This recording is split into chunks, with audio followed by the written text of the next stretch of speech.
You have no constitutional right to endanger the public and spread a disease, even if you disagree. You have no right not to be vaccinated. You have no right not to wear a mask. You have no right to open up your business Wait, can if I stop you? state, Did yeah, no if right the state, not to be vaccinated? Meaning, if they you decide you must have to be be vaccinated, we have to be vaccinated. vaccinated? Absolutely. And if you refuse to be vaccinated, the state has the power to literally take you to a doctor's office and plunge a needle into your arm. If the Where is vaccination that in the is Constitution? to prevent, if the vaccination is designed to prevent the spreading disease. If the vaccination is only to prevent a disease that you will get, for example, if there's a disease that will kill you, you have the right to refuse that, but you have no right to refuse to be vaccinated against a contagious disease. Public health, the police power of the Constitution, gives the state the power to compel that, and there are cases. And let me put it very clearly: you have no constitution. This is Hebrews chapter 10, verse 38. Now the just shall live by faith, but if any man draw back, my soul shall have no pleasure in him. But we are not of them who draw back unto perdition, but of them that believe to the saving of the soul. I want to give all praise, honor, and glory to the Most High, Yahweh, Bahashem, Yahweh Shai, Bahashem, Rakakadash. Double honors to the head apostles and the elders, a great millstone that tells his truth, along with the sense of brethren, also laboring in his work. And to the believers, to you, I say shalom, all right? So, now is not the time to be playing, man. Now is not the time to be bullshitting, okay? So as we who are of the hopeful elect have been given the eyesight of the sea, understanding these are very, very serious times coming ahead, okay? And which we know that Esau is gearing up to really push his new world order. Now, what you see happening right now is these the second wave brewing up, okay? They already painted a narrative, okay, to push more stricter, more harder, and severe laws, okay, which are going to complement this second wave. And he's going to use this opportunity to really, really come down on you jakes, man. All right? So these people, they got laws saying that what? They're saying what? They can snatch your ass up, throw you in a camp, and put a needle in your ass without your consent, okay? So come on, man. This man blatantly came out and said that we can snatch you up, put you in a van, take you to a camp, forcibly put a damn needle up your ass or wherever they want to put it at. And you can't do shit about it because they want to save your life. They really care about you that much that they want to. Come on, man. These are some very serious times, man. This man finna fuck up a lot of people. And if you're not watching, and if you're not praying, if you're not preparing your mind, you're going to be taken. So in this lesson, I'm going to recall the acts of our forefathers and how they dealt, okay, according to the faith and the keeping of the law. All right, I'm going to go back to Second Maccabees and recall, all right, acts of faith. Before that, I'm going to get a few scriptures before I get to it. So, just sit back and stick it out, man. It's the 2 Timothy 3 and 12. Yeah, and all that will live godly in Hamashiach Yahushua shall suffer persecution. So if you believe in this gospel, man, if you departed from evil, as the scriptures say, he that departed from evil maketh himself a prey. And these people want to kill us right now. So we're going to suffer persecution for righteousness' sake, for believing in what we believe in. But it's important for you to have faith in these times. Okay? 2nd Esdras 14 and 14, let go from thee mortal thoughts. Cast away the burdens of man. Put off now the weak nature. So whatever you're worried about right now, okay, is not going to, you can't put that ahead of the truth, man. Whatever you got going, your mind has to be forward, man. You have to be on a straight path, tunnel vision right now, okay? You have to really focus on what's ahead and not get caught up in bullshit, which is going to perish, or something that's going to deter you, all right, from your faith in Yahweh Shai.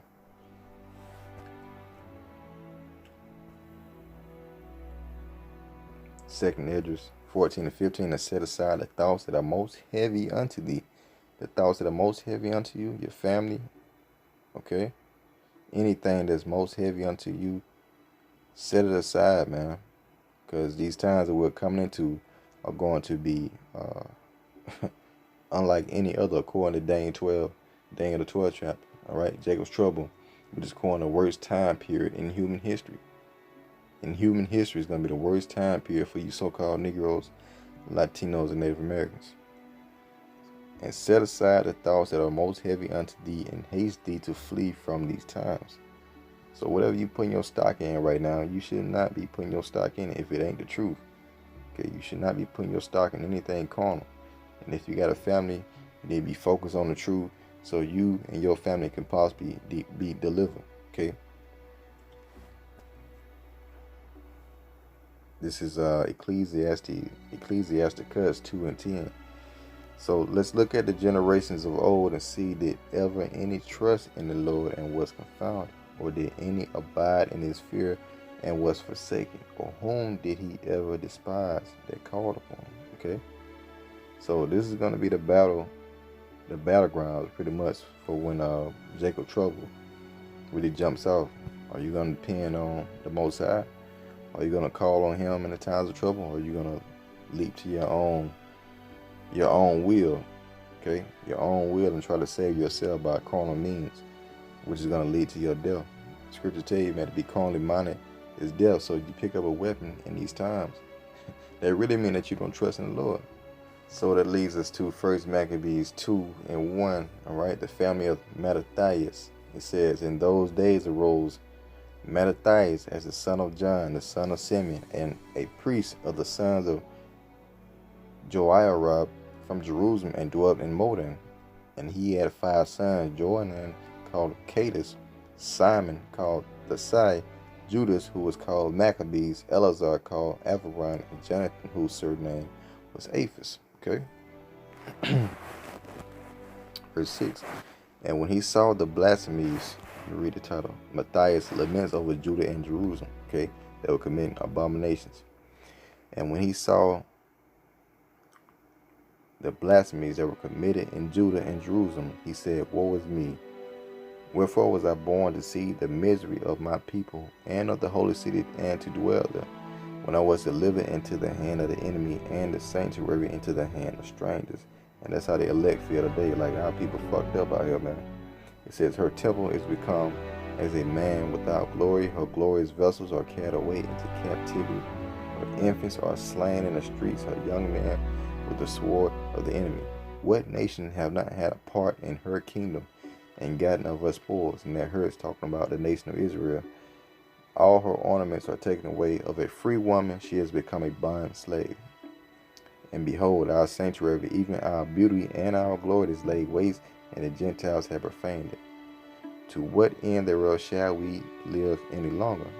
Then Matthias and his sons rent their clothes and put on sackcloth and mourn very sore. And this is symbolic unto the elect today, right?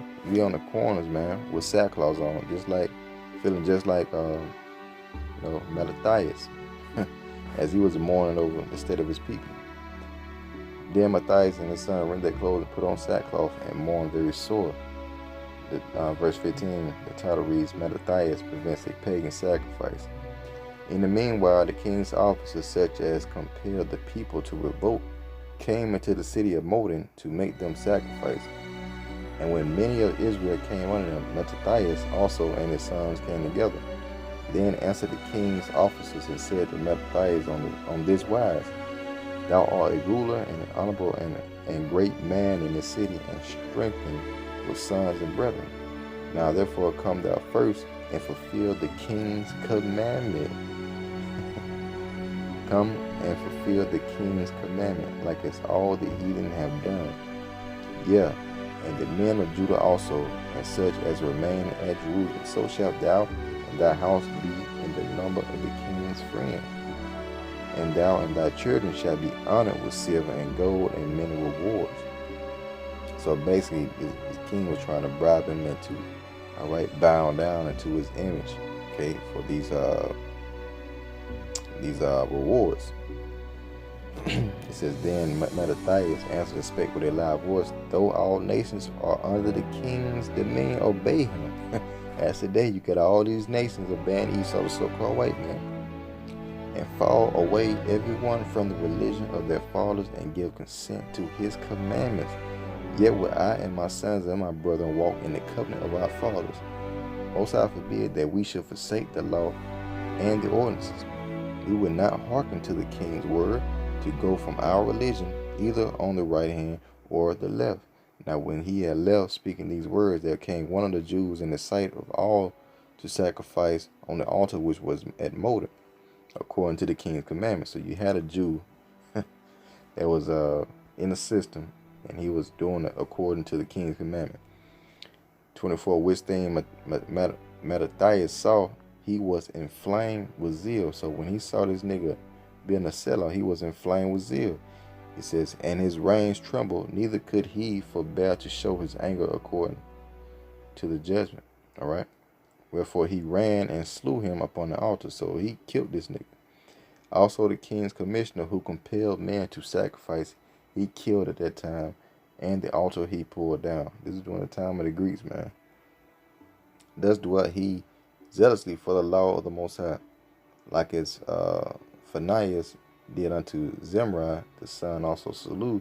And Matthias cried throughout the city with a loud voice, saying, whosoever is zealous of the law and maintaineth the covenant, let him follow me. So he and his sons fled into the mountains and left all ever that they had in the city. And this is symbolic unto us today. Okay, so they form these laws. All right, they want you to bow down unto their commandment, in which they're gonna command everyone to take this damn vaccine.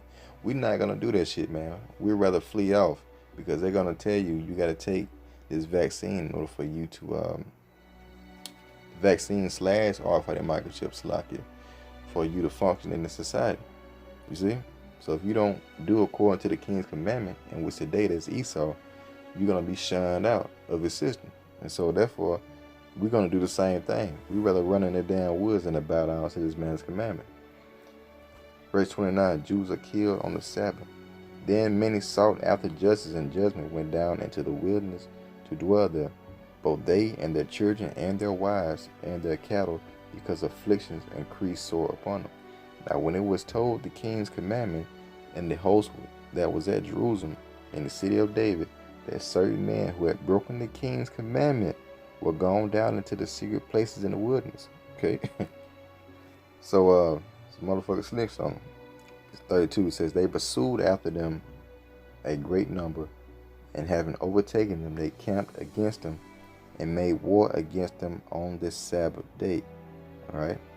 They said unto them, let that which ye have done hereunto suffice. Come forth and do according to the commandment of the king, and ye shall live. And it's going to be the same thing today.